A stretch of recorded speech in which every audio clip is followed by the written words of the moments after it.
Hello, I'm Chris Evans from UCL's Interaction Centre, or UClick, and I'm going to be talking to you about using Collaborate for teaching.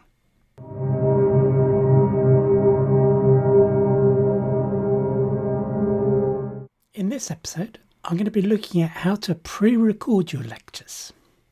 Pre-recording forms part of the flipped classroom model of teaching and learning. It means that students can view the material outside the live session, freeing you up to concentrate on helping them make sense of the material in the live session, or even put it into practice.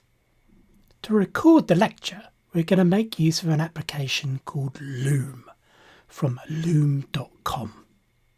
Loom is a free application for educators, and it allows you to record both what's on the screen in the form of your presentation and also a video of you. So here I am in PowerPoint, which is what I'm going to use for my lecture presentation, and I'm going to start up Loom, and you'll see two things happen. First of all, I get a dialog box in the center of the screen, and in the bottom left hand corner I get a little video window. There are three options to record the screen and the camera. That's what's currently selected. Or I could choose to record the screen only, or I could choose to record the camera only. There are three options for the display of the video from the camera.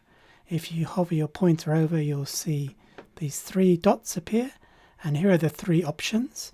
I can choose to enlarge the size of this circle, or I can display it full screen. If I go back to the original, also if this is in a position that's not convenient, you can just click and move it around. In order to start recording, you simply click the big Start Recording button, and it will give you a countdown from 3. And now we're recording. And to stop the recording, you simply go to the left hand side here. You can see the record button, and you can stop recording simply by clicking that. When you stop recording, Loom will take you over to their website, and this allows you to do a couple of things.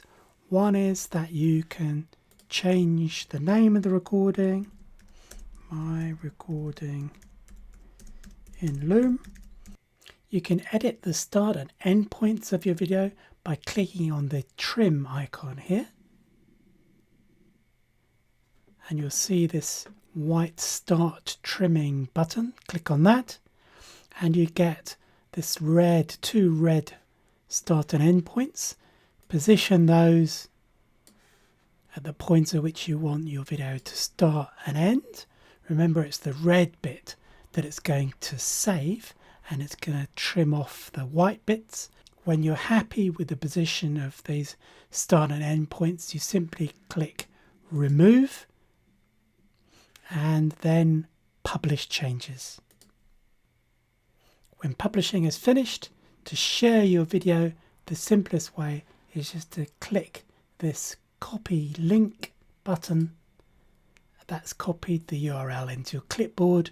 You can then now put that on Moodle or your favourite virtual learning environment, or put it into emails or wherever else it is that you want to make your video lecture accessible.